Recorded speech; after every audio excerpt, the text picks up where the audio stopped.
सुरुवातीलाच बातमी आहे शेतकऱ्यांच्या संदर्भात। शेतकरी राजा सध्या काहीसा अडचणीत आहे।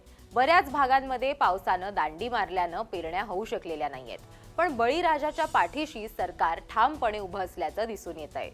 यातच बळीराजाला दिलासा देण्यासाठी घोषित करण्यात आलेल्या पुण्यश्लोक अहिल्यादेवी होळकर शेतकरी कर्जमुक्ती योजनेच्या काही निकषात महत्त्वाचे बदल करण्यात आलेत। राज्यातील 56 लाख शेतकऱ्यांना 36,585 कोटी रुपयांचा लाभ देणारी पुण्यश्लोक अहिल्यादेवी होळकर शेतकरी कर्जमुक्ती योजना ही ऐतिहासिक योजना असल्याचं मुख्यमंत्री देवेंद्र फडणवीसांनी विधानसभेत सांगितलंय। शिवाय त्यांनी बदल करण्यात आलेल्या निकषांबाबतही भाष्य केलंय। मुख्यमंत्र्यांच्या विधानसभेतल्या घोषणेनंतर मंत्रिमंडळ बैठकीत देखील या निर्णयाला एकमतानं मंजुरी देण्यात आली आहे। या बदललेल्या निकषांमुळे आणखीन सुमारे 13 लाख शेतकऱ्यांना नियमित कर्जमाफीचा लाभ मिळणार आहे। यामुळे संकटांनी घेरलेल्या बळीराजाला काहीसा दिलासा मिळालाय आणि ते सरकारचे आभार मानतानाही दिसतायत। आता बातमी आहे आषाढी वारीच्या संदर्भातली। माहिती व जनसंपर्क महासंचालनालय आणि वॉर्नर ब्रदर्स डिस्कव्हरी वाहिनीद्वारे पंढरपूर वारी आणि संतांच्या पाऊलखुणा हा माहितीपट तयार करण्यात आलाय।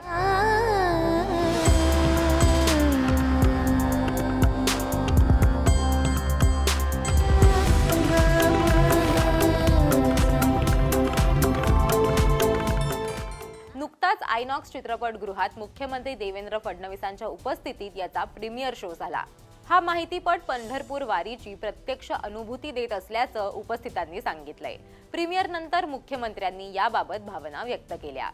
या प्रीमियर शो साठी विधान परिषद सभापती राम शिंदे, मंत्री मंगल प्रभात लोढा, आमदार प्रवीण दरेकर, आमदार निरंजन डावखरे, माहिती व जनसंपर्क महासंचालनालयाचे प्रधान सचिव तथा महासंचालक ब्रिजेश सिंह, संचालक डॉक्टर किशोर गांगुर्डे, गोविंद अहंकारी, उपसंचालक वर्षा आंधळे उपस्थित होते।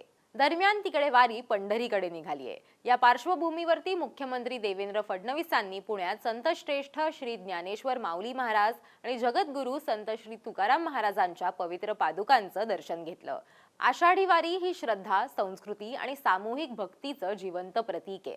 विठू माऊलीच्या भक्तांचा ओसंडून वाहणारा उत्साह आणि त्याचबरोबर जपलेली अनुकरणीय शिस्त पाहून मन प्रसन्न झालं अशी भावना त्यांनी व्यक्त केली आहे।